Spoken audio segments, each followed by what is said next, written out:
Hello, welcome reader. I'm Alix. I'm Kelly. And this is the LitJoy Podcast. Today we are talking about, I would say it's a topic we're passionate about in just our fun, casual conversation. So Kelly and I love seeing book to movie adaptations or book to series adaptations. Yes. Guilty. And I think many people also do, but I don't think as many people read the book before they see the movie. So there are more movie viewers by like hundreds of millions than there are avid readers. Yes. And so tell me, I kind of fall in the category where if it was a book to movie, I feel a little bit of like internal pressure to read the book before I see the movie. Oh, yeah. I don't know if I feel as much pressure now because I feel like just about everything is being adapted from a book. But originally meaning like, 15 years ago, when it started, I feel like I was always reading the books first. Yes. It felt like the homework, that I had to do before. Like the party, before the party. Yeah. And my mind just went blank. But it was, what you were just saying about not as many people read the books before they watch the movie. I feel like this was kind of proven when we went to LeakyCon. Yes. Now, LeakyCon is a conference for Harry Potter specific fans for all that entails. The actors from the movies come, people dress up, there's people selling things that are Harry Potter based. So we went, of course, we were geeking out.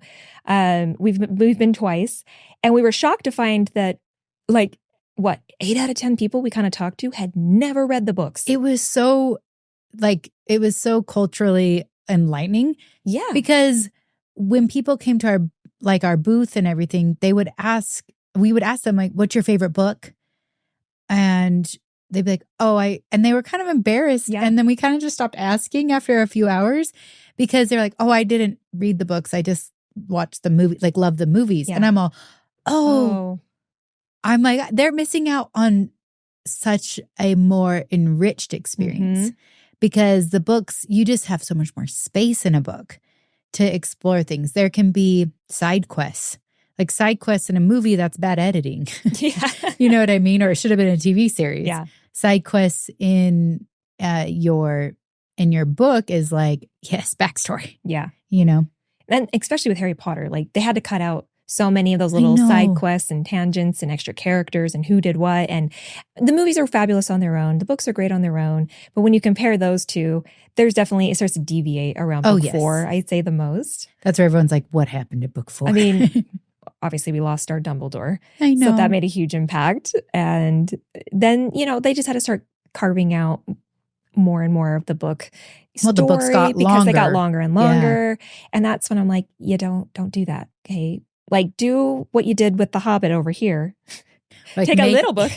Make each book 3 movies. And really span it out. So, and these aren't we didn't want to just do good and bad on the book to movie adaptations. I feel like they all kind of have their good and bad moments. For sure. A lot of them. So we're going to kind of go through some of our, it's our top, just the ones that kind of came to mind when we were thinking about this episode. And we're just going to kind of talk through it all. Yeah. Well, first of all, since we brought up Harry Potter, I think we can do Harry Potter right now. Let's do it. And then we can move into obviously Twilight. It was like, yes. Immediately Twilight. Okay. So with Harry Potter, I'm like, what character or moment were you, because I loved the movies and I loved the books, and just how you don't love every single book in a series equally. I feel like the movies did the same thing for me. I didn't love every single movie equally. Yeah. But was there a character or a part of the book that was left out in the movies that you were like, dang it, they couldn't capture that or they cut that character? I do. Yes. Okay. So for me, which not for the reasons that everyone's probably going to think, the 4th book, the 4th movie, that was my favorite book in the series. Yes. And also one of my least favorite movies of the series. Because of that was a huge deviation from the book in so many ways. Dumbledore was obviously misrepresented, I feel like, in just his energy level. He just brought a lot of energy. More passion, more footwork, more energy. When he was the famous line everyone talks about, Harry, did you put your name in the goblet of fire? In the book, it's always and Dumbledore very calmly asked Harry, did you put your name in the goblet of fire? And so I just remember grabbed him by the shirt. It was he assaulted Harry. And I just remember in the audience, everyone was kind of physically almost pushed back win that moment because he came in so hot, you know? And I just remember being like, nope, don't like this. Nope. This is a fail, you know? And they had to change a lot of things about like, they used Neville instead of Dobby, and who helped him solve certain things. They had to cut out a bunch of characters. They kind of cut out a lot of Dobby's story, actually. Winky doesn't like exist. Oh, yeah. The whole spew thing. Spew didn't happen. Was like, there might have been a small spew Easter egg, like a button or something somewhere. I can't remember. Yeah. But spew that was a bummer because the whole house elf situation with Hermione was so charming in the book, where she was just desperately trying to free all the house elves. And they were just like, we like being enslaved to Hogwarts. This is where we want to be. Don't make us think. They're like, don't take away our purpose. And she's like, but you could be free. And they're all, no. Oh my gosh. There's just so many little stories like that, like Spew, that they had to cut for time that really add to the characters. I know. And who they are. Like, we all know Ginny kind of got the short end of the stick, I feel like, in her character being represented. She's so badass in the books. Yes. She was all right. And their first kiss was so much better in the books. So like freaking awkward in the movie. Yeah, like a room of requirement, awkward, silent kiss was weird. In the movie or in the books, like she wins the Quidditch Cup or something, and like they're all celebrating in the middle of the Gryffindor house, and then they like make out as like their first kiss, and you're all, well, that was cool. It was awesome. It was like very like, yeah, pow, pow. Because she had to, I think in the books, I'm like, spoiler, they've been out for 25 years. Read them. Yeah. But I think she actually had to play the Seeker in that game. Yeah. Didn't she? Yeah. There were reasons why Harry couldn't be the Seeker in that game. And so, yeah. I mean, it was cool. It was like way more badass. I know. It kind of reminds me of like Zendaya and Tom Holland. It was just like power couple. Oh, they really are. That's amazing. I know. There's a million little things like that throughout the whole series where they had to make switches and changes. But for me, the biggest letdown of the movies was just that you don't get the depth of their experience. Yes. Because that's what made it feel so real. Yes. At Hogwarts, growing up as an adolescent, learning magic for the first time, and all the ins and outs that entails, and their little love stories. You know, we don't get to enjoy those tea shop moments where they Valentine's, and they have the awkward moments where they have the crushes and like their group date. Oh my gosh. So awkward. I think the thing about Harry Potter that I was sad they couldn't capture as much is just how much JK Rowling took you into the world of Christmas and Halloween at Hogwarts. But I get it. I'm like, I totally get it. Those were some of the best chapters. Like the Halloween, and they do a couple moments in like the Great Hall. But there was something about every single book made sure to give you a Christmas and a Halloween. And I just love that time of year and think it's really magical in general. So I don't know. It is a book that definitely has made history. Yeah. And just its success and how pervasive it is. It's the only book series that has multiple theme parks made for just the book series. I know. So it's incredible. Yeah. I'm like, I know Harry Potter is it's always been a polarizing series. From the very first time book 1 came out, there was protests against it. And now there's still protests against it. And it's a fascinating part of human history. So I know it's banned in so many schools still. I think it's the most banned book. Because it can inspire witchcraft. But it's also banned because it's not inclusive enough. And so it's just, I'm like, no matter where you fall on the spectrum of your feelings about it, I think one thing that's like undeniable about the books and the films is that they have done something that no other book series has been able to do. And so I don't know, it's from a psychology perspective, it is so interesting to watch Harry Potter culture.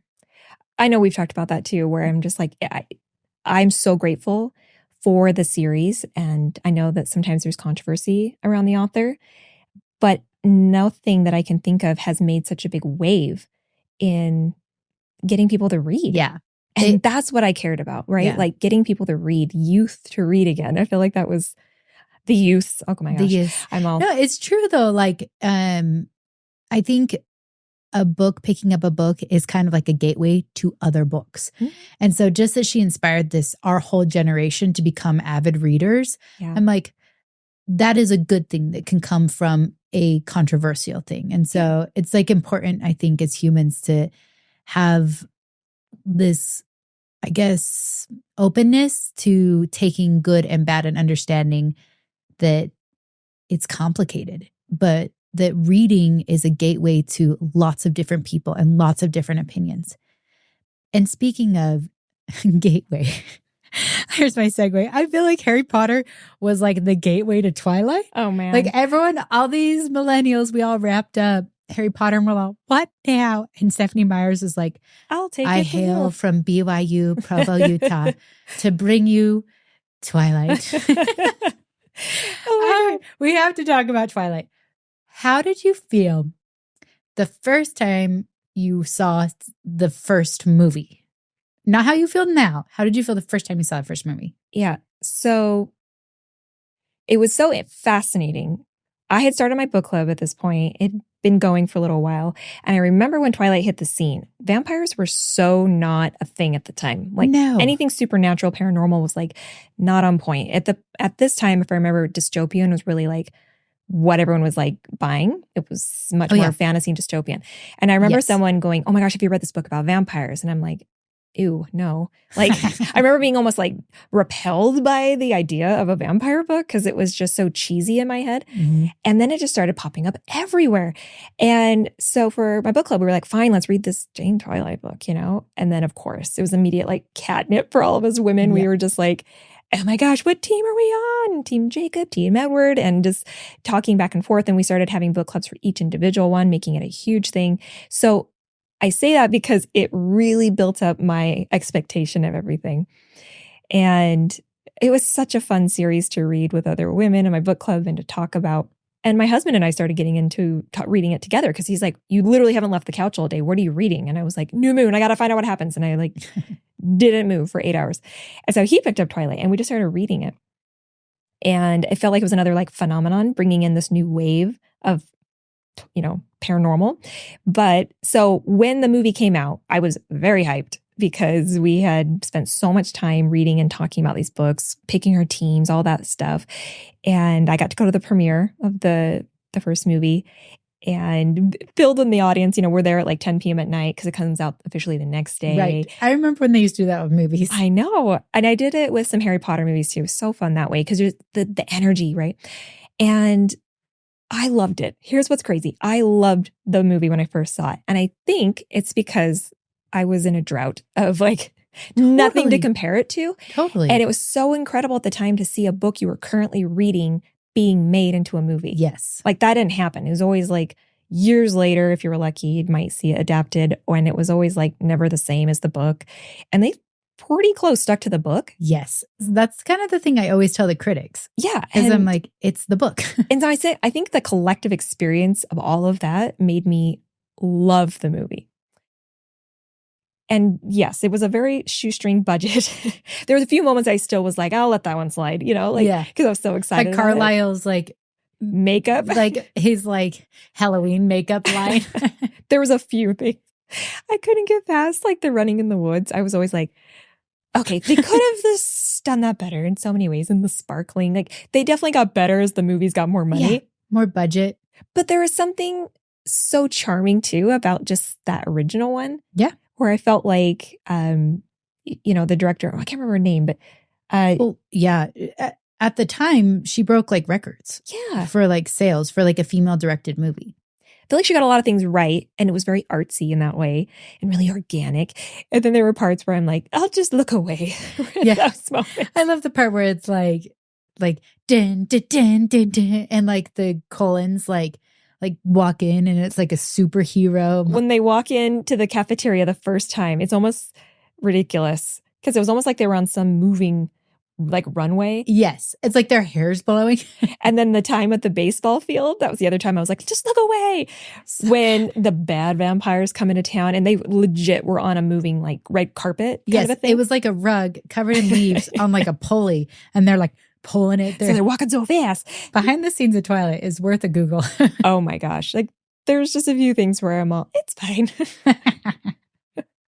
I know, but still, it's a watch once a year series for us. I literally watched every year. And now I laugh so hard when I watch that first movie, like the joy I get out of making fun of it. But at the time, I was just so delighted. I know. Were you kind of the same? Okay, I was younger.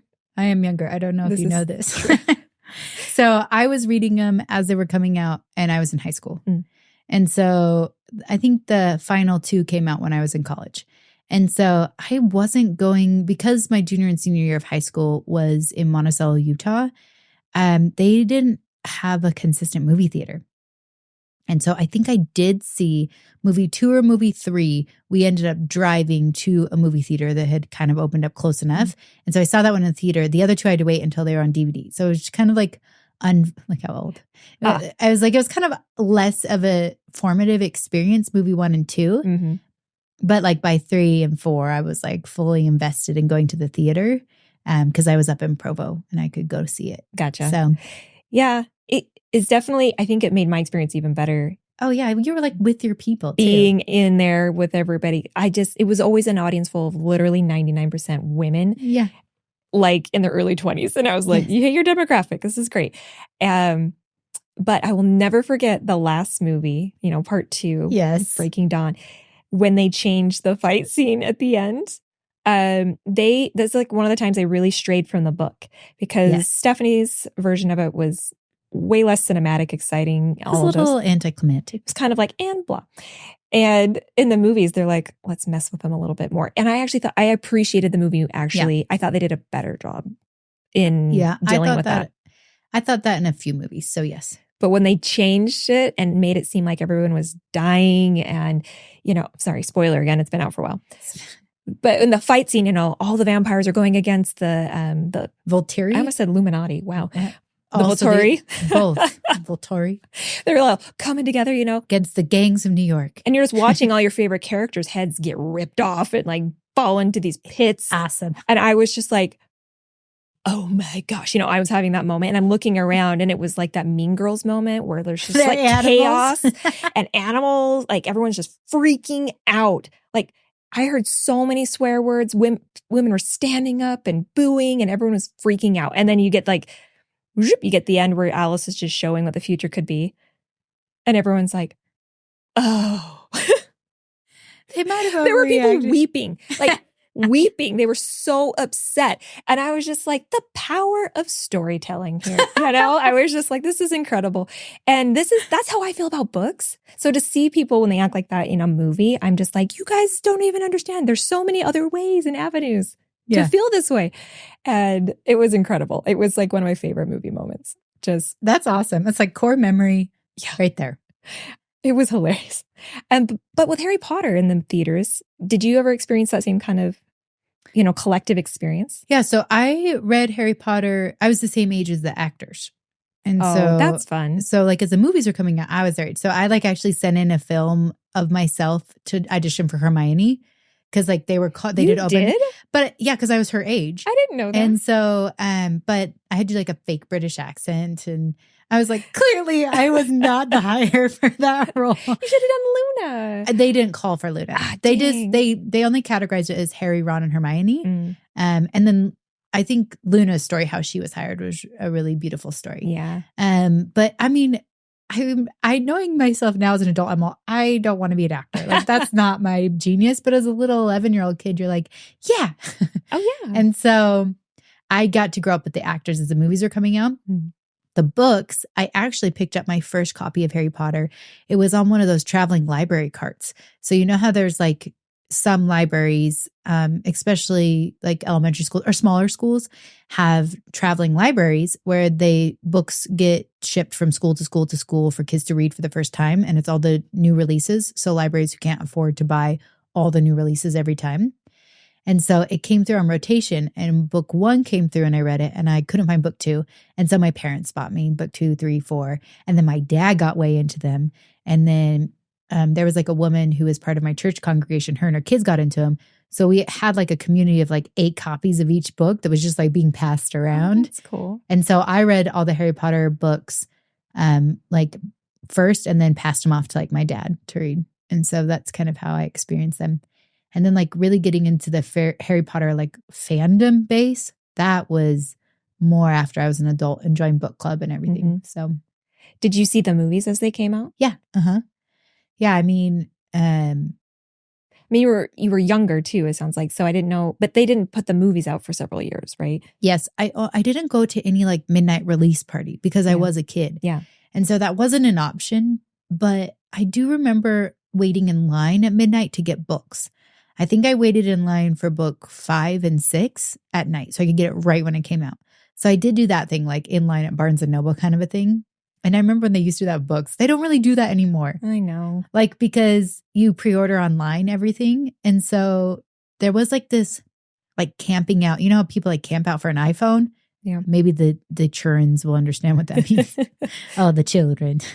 But like there was no ordering online. You just like wait and hope that Barnes & Noble had enough. Yeah. You're like praying to the book gods, like, please. Yeah. Oh, it was so crazy. I remember those times. People literally were setting out their tents for days to be like one of the first people to grab their copies. Yes. And that's where I'm like, I mean, it's better now. You don't have to do that. It was always cold, I feel like, and like a winter month when it would happen. And so I'm like, it's great. I just order online and it comes to me. I don't have to stress. Oh, yeah. But there's something to it as well. Like that's what built the fandom, obviously. Yeah. People were just like making friends in line. Everyone felt this camaraderie. And I remember, because I went to all of them premieres. That's amazing.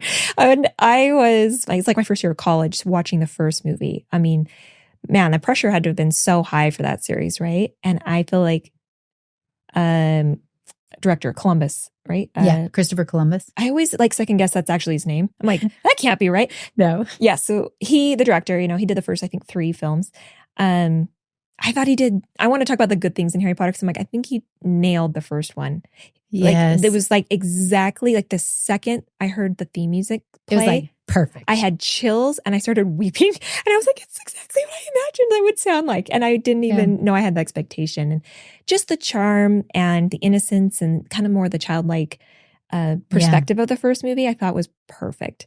And then fast forward, the last movie, Deathly Hallows, part 2, because they broke it up. Because part 1 it's fine. It's a whole thing. But part 2, I remember also sitting in the theater for that one on the premiere day. I had made butterbeer cupcakes, brought them for friends. I had a whole like treat bag of things. And I was curating it. And I just remember they took a few, artistic liberties, I feel like, with how they represented. And again, I feel like in the movie, how Voldemort and Harry, their final fight scene and how Voldemort dies and all of that. Voldemort dies? Spoiler. I just feel like it actually was a better experience than the book.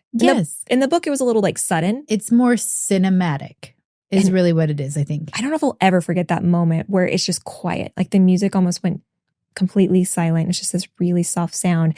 And you see the pieces of Voldemort floating away. Yeah. Those little pieces of like ash almost. And I was just weeping again. And I was like, what? It was like this full circle thing. That unlocked a memory. So when I was reading book 6 and I came into my parents' bedroom at like 11:30 at night and I'm just fully snot-nosed crying. And I'm like, Dumbledore dies. Oh my gosh. And my parents are like, just burst out laughing. They like couldn't handle, like they weren't unkind. They were just like, I think that they thought something that had actually happened in the real world. Yeah. Like had gone wrong. Yeah. Like what's going on? Like, why are you so upset? And then when I told them Dumbledore dies, I think that they were like relieved. Yeah. But I remember that core memory. Dumbledore dies. I mean, and be honest, how many of us were like, oh no, there's a secret happening. He's going to come back. I totally thought that. He's magical. This is a magical world. No way. I thought that, but it makes sense. You have to have stakes. Yes. It's like, I'm a big believer in stakes. And in fact, if I ever read a book, half my characters will die. Just prepare yourself. But the thing is, I thought it was the right way to do it from a literary perspective. But I've only experienced a book hangover that bad twice. Once when Dumbledore died and the book ended, huge book hangover, like weeks. Yeah. And the second one was when I finished Hunger Games. Finishing the final book of Hunger Games, I kind of was in like a depressed fog for like a solid few weeks. Oh yeah. Totally. I like wept on an airplane reading the final book. I was like, an adult, like me and my mom were going on a trip and I felt so bad because I'm like in the airport and on the airplane just like weeping. And I'm like, let's talk about Hunger Games, book to movie adaptation. Yeah. That also, we read each one of those books once a year for my book club. And so when we got to the final book, it was a very controversial discussion. Just everyone had very mixed feelings about how that book ended. And I, to this day, firmly believe that it ended the way it needed to. But we absolutely had people who felt otherwise. And I was just like, guys, this is war. This is as honest as a book could be if war is involved, in my opinion, with how she set up the world. Yeah. It's not going to end pretty. It's not going to be perfect. Like, that's not this perfectly happy ending. Yep. But there were people so angry about how it ended. And they thought it could have ended better, happier, blah, blah, blah. I'm like, stakes. The stakes have to be high enough. Yeah. I don't know. What did you think? I loved both. I still think that Hunger Games is one of the best dystopian series ever written. Mm-hmm. I think categorizing it as young adult totally makes sense, but also maybe stopped some people from reading it when I feel like I thought that it was a beautiful series for presenting dystopian questions. The only other books that I've ever felt have done that for me have been Fahrenheit 451 and probably like Handmaid's Tale. Handmaid's Tale, maybe. So like classic and modern classics. Yeah. I thought it illustrated, while it does kind of soften some of the edges in like explaining logistics that you might see in more of adult fiction, it reminded me kind of how Scythe also did it. The Neil Shusterman Scythe. It just presents an interesting question. Like, what would happen if this was the future of the world? If these were factions, if this group of people had all the power? And it makes you think about human behavior and like, what would you go along with? How far would you go? And so I loved the books. Dystopian was really what got me into reading. And so it felt very much like a hearkening to like The Giver and that experience and Gathering Blue. So the books I read them as they came out from my school library. And and then into college, yes. And they were beautiful books. And then I thought they did so good in the series.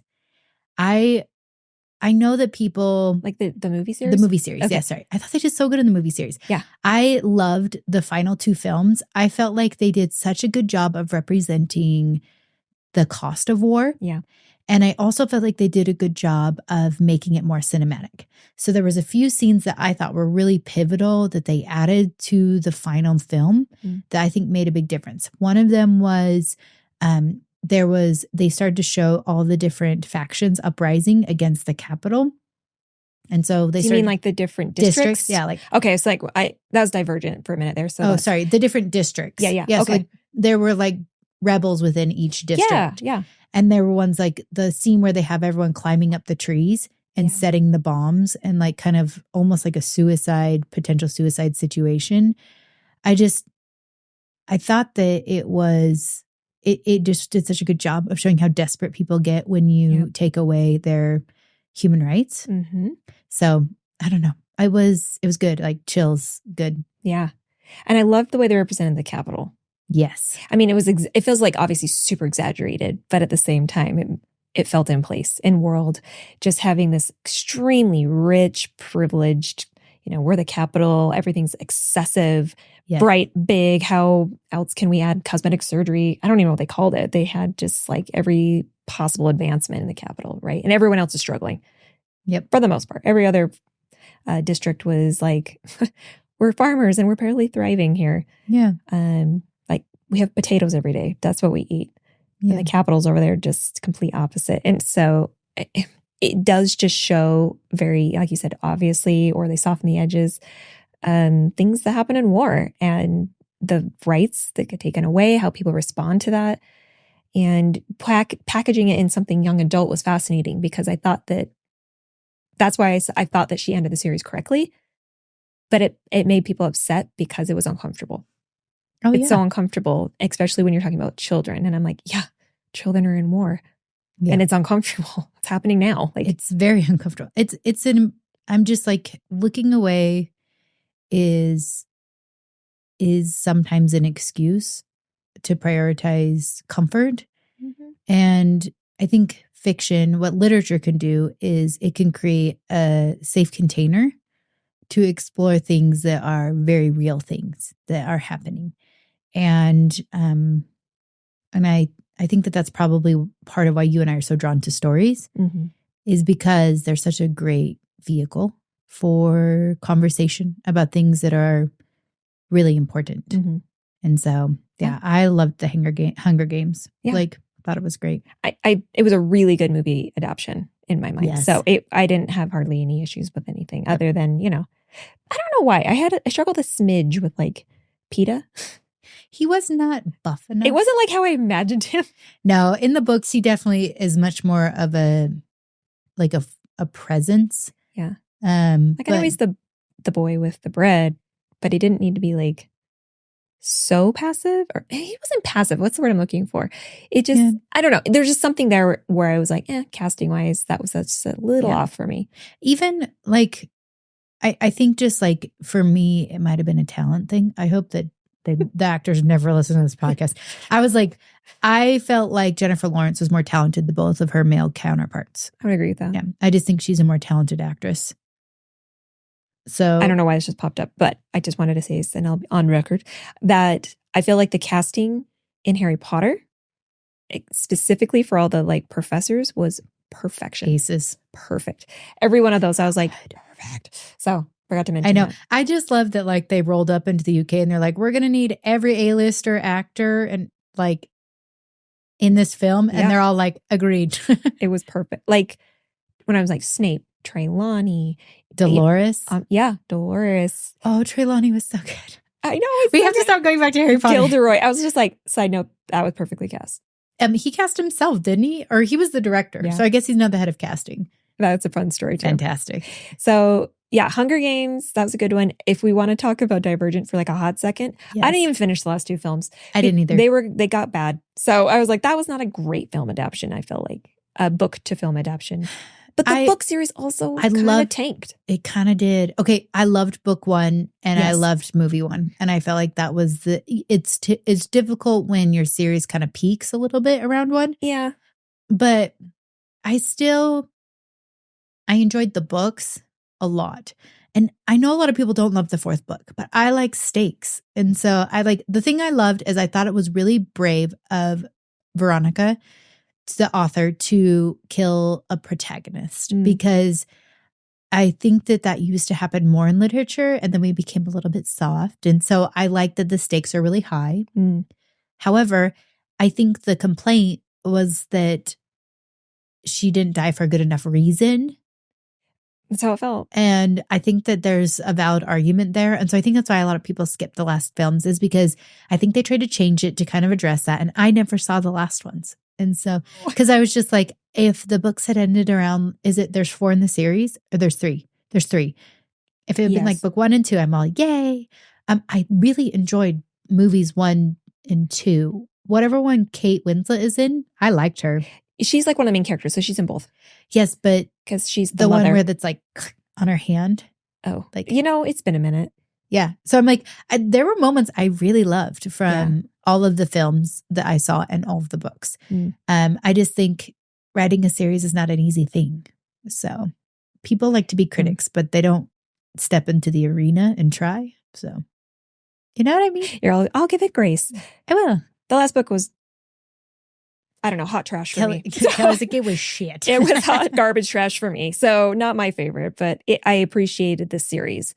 And I thought it was very fascinating to have them break into these different, factions. I know. And that was fun at the time. We, again, did this for book club, but everyone got, sorted into their faction and had their tattoos on them. Like, it was an incredible series to bring to life. Yeah. It was really fun in that way. It's just the last book was tricky because it really felt like it was all for naught. Yeah. It had that feeling to it where I was like, well, what was the point? Yeah. But I'm so glad that you were able to eke out some point in it. And I got something from it. I feel better now. I know. And I wonder if I read it now, how I'd feel. But how it is when you first read. And I was so young. Okay. Once upon a time. Should we pivot into romance? I want to. Let's talk about it. We talked about a lot of dark and heavy things. No. Romance, we're going to talk about The Hating Game. I threw this one on the list because I watched it at least once a year, maybe like 2 or 3 times. I'll set up the premise. It is 2 rival. The book is a attorney, it's a law office, and there's two like junior partner / assistants that are trying to like make it to like this senior partner thing. Like it's a competition. Yes. So it's a enemies to lovers, my favorite trope, literally it's ever. Best. It's the best trope. It really is. Enemies to lovers, and they call it the hating game because they are like competitive and there's so much banter. And obviously there's like supply closet, like angry rendezvous and such. When they finally get to that point. The elevator scene. Ugh. Like 10 out of 10. There's always like a good romance elevator scene. I know. Oh, man. So in the book, it's a law firm. Yeah. And I feel like the sex scenes are a little bit better in the book. I would agree. But then in the movie, it was perfectly cast. And it's a publishing house, and the two publishers are merged together, and the two presidents stay on and their secretaries stay, like their assistants stay on. And they just stare at each other all day, angrily typing and like angrily printing. Yeah. And it's like a grumpy sunshine. Yeah. Because like he's like Mr. OCD, yes, like pristine, always like perfectly, put together. Everything's like in its place, every pencil. And she's like the opposite. She's like obviously put together, but she's got lots of color on her side, and things are a little bit more messy, and she's a little more chaotic compared to him. And she is just like this cute little like 5 foot. Well, who's the actress again? It's Lucy Hale. Yeah. Lucy Hale. And she's beautiful. She's perfect. And just this cute little boop compared to, isn't it, the actor, isn't it like Jace from Mortal Instrument? Is that the actor? No. What's he? No, that's a different one. Yes, I know what you're thinking of. No, this kid, that's the first time I'd seen him. He's been in a couple other things. Okay. I think like period pieces, or like historical fiction. But I think I'll have to look that up. He is just like tall, dark brown hair. Yes. Broody. Perfect jawline. Obviously. It's like they're just like such tropes, and it was just a delight. It's like, and it's Christmassy. It happens around Christmas. They have to, there's like the forced dating, the fake dating trope, just one bed trope. I'm like, there's so many good, like just tropes in there. So it kind of reminds me of that Anyone But You that just came out, where it's like a lot of the critics were having issues with it in saying that like, it's just like so stereotypical rom-com. And I'm all, why did you go? Like, that's like going and being like, this spaghetti is just like so tomatoey. I'm all, that's the point. Like, that's what it is. That's what it is. And so I'm like, that's how I feel about Hating Game. It's a great recommendation if you're just wanting something a little escapist. I have seen the movie. I've only seen it once, but I'm like, good point to remind me about it. I need to put that on my rotation list of things to watch every year, because it is just like this delicious little show. Yeah. It's like slightly better than a Hallmark in acting. Yes. Actually, the acting was pretty cute. I think Lucy Hale's a great actress, and she's like right in her like genius. So the acting was less cheesy than a Hallmark, but I will say more spicy than a Hallmark. So it's kind of just that little elevated, like experience around the holidays. It's a pretty good adaptation. I think you just miss some of the, the time that passes in like more of the tension in a book. Yes. And when they have to kind of cram it into a movie, but both are delightful. Totally. I know. I'm like still in the genre of romance. This will probably take up the rest of our time, I feel like. Let's do it. We're going to dive into Bridgerton. Wow. Dun, dun, dun. Well, this came out at the perfect time for people because it was during COVID. Yep. And everyone was watching anything on TV, right? Like I watched some weird stuff during that time, but I would normally... It was a dark time. would not watch. The one thing I refused to watch that everyone was watching was what was the Tiger King? Tiger King. I was like, I refuse. I watched Tiger King. How was it? It was like, if you ever saw a movie poster for Tiger King, I feel like you would know what Tiger King was like. It was just the movie poster for 30 to 50 minutes. I can't even remember. The episodes were a fever dream. But then you got into like the whole side story of like his competitor. Like you start to meet the competitors. Oh man. And like the underground pet a tiger culture, which by the way is just totally unethical from my opinion. Yeah. But there's like his competitors. He has like this one competitor. I think he's like in Florida, clearly. And he's got like a harem. Not of tigers, but like of partners who like run his tiger show. And there's like rules around how these women should dress and act. And then there's another one where it's this woman who like you probably saw this on the news where like she was accused of murdering her husband and feeding him to a tiger. And like he really feeds that like storyline. And then she like gets so many donations for her tigers. Like she's very business successful more than he is. And so he's like jealous of her business. Kelly. I was like, we don't have to. What did COVID do to us? It did something dark. So I diverged from Tiger King, but I'm glad that you had the moral fortitude to not dive in. But it was perfect circumstance, right? So Bridgerton comes out. And I'm not saying that we loved it because it was all we had to watch. I was like, this was incredible. It was so good on top of feeling like we were out of things to watch. But it dropped during that time. So I feel like it got a lot of exposure. Yes. And at the time I had never heard of the book series. Yeah, it was a bit niche. Like it's Regency romance, like 3 spice level. Yeah. 2 to 3 spice level. The movies, the TV series is more spicy than the books. Mm. That's kind of like Outlander, actually. Yes, I would say the same. Okay. Yeah. We got to add Outlander to the list. And The Giver. We have a list that we are not going to get through today. We have only gone through like 1/10. I was like, we love books to movies. Okay, Bridgerton. I think that this is just my humble opinion. I think that the series was elevated from the books. I think that the books are a little bit older and they just like do the thing that romance books do and are great at. Yeah. But the TV series really brought in this heightened drama that I think Shonda is so good at. Yeah. Shonda Rhimes, who directed it. And she did ER and... she's done like Grey's Anatomy. It's Grey's Anatomy. Yeah, Grey's Anatomy. There's a ton and Scandal. Like she's got tons and tons. And I always call her like, she knows how to create catnip for TV. Yeah, she's like crack cocaine TV. Yeah. Where you just like can't stop wanting to consume. I was like, yes, maybe crack cocaine's a little dark. She knows how to get people addicted, regardless to what she's producing. Yes, and I felt like this was like her perfect culmination of everything that she's done. Yes, because Bridgerton was so fun. I've never met someone who didn't. I mean, I'm sure they exist, but I haven't met someone who hasn't enjoyed it to some degree. Some people are a little uncomfortable with the spice level. So in season 1 with Daphne's story, it is just a different take on a marriage and what that can look like. Her not knowing how sex works at all. And her mother did not prepare her at all. Like, I don't know, growing up conservative, I feel like that's a more common story among like the people we know. But to see that in a romance TV series was very interesting and unique. Yeah. So I thoroughly enjoyed it. Don't get me wrong. Yeah. I'm just saying I can see how some people would feel like uncomfortable if that makes them uncomfortable. Yeah.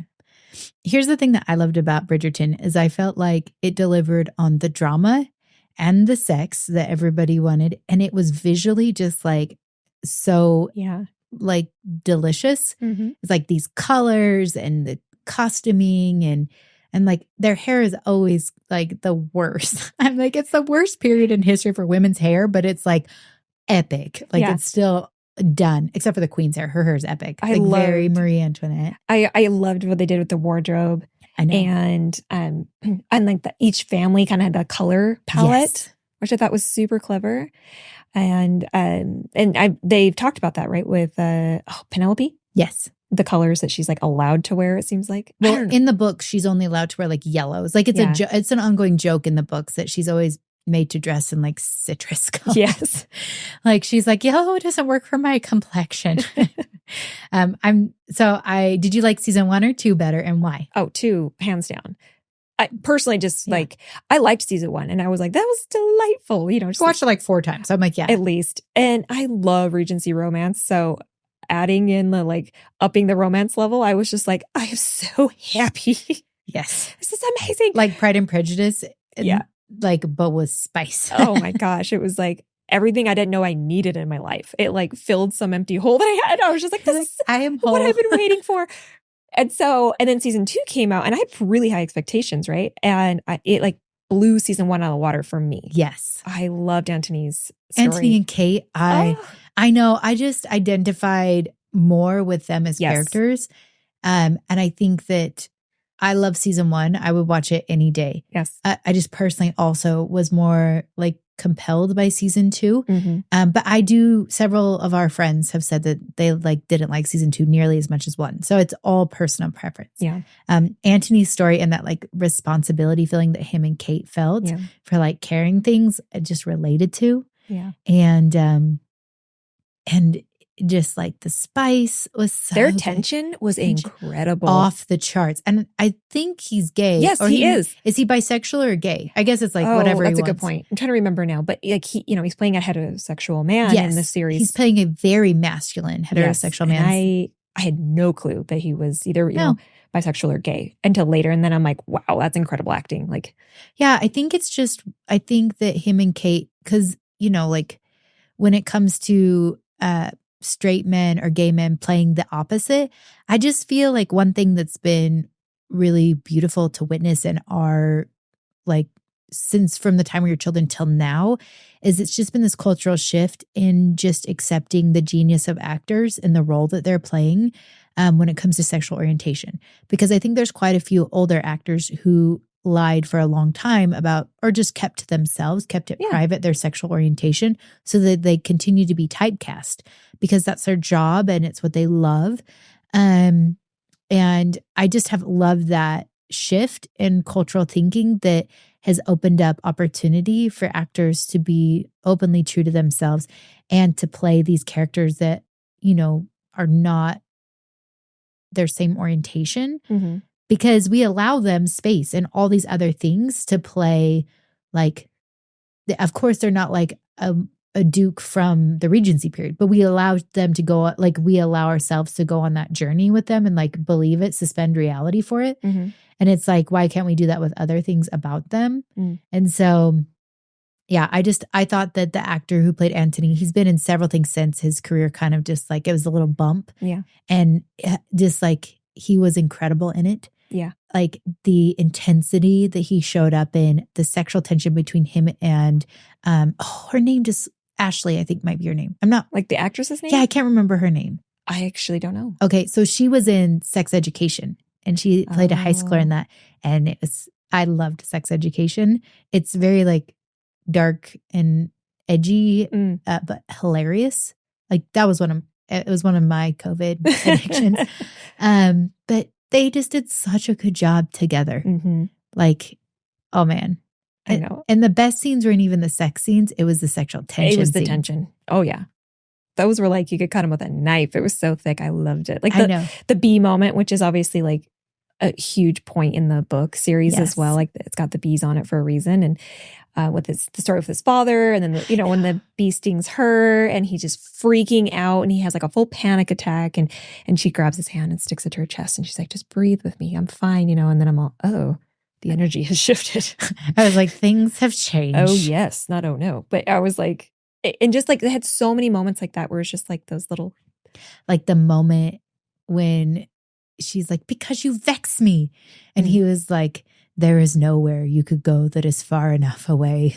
When she's for me to not want you. Yeah. He was you cannot fix this by leaving, and I was just this is amazing. I loved it so much. Oh my gosh. Well, what did we do? We got through 5. Ish. I'm next time on Books to Movies. Oh, we have so many good ones though. Wow. Oh, I know. Just obviously we have to talk about Jurassic Park, The Martian, Pride and Prejudice. The Hobbit is on. I was fascinated when I learned about The Hobbit is on so many people's worst movie adaptation list and best movie adaptation list. There's very divisive. So I'm we will end on a cliffhanger. I liked the Hobbit trilogy movies better than Lord of the Rings movies. I cried through the entire 2-hour battle scene of the final movie. I don't know why. It unlocks something from past life. We'll talk about that. Let's explore that on the next episode.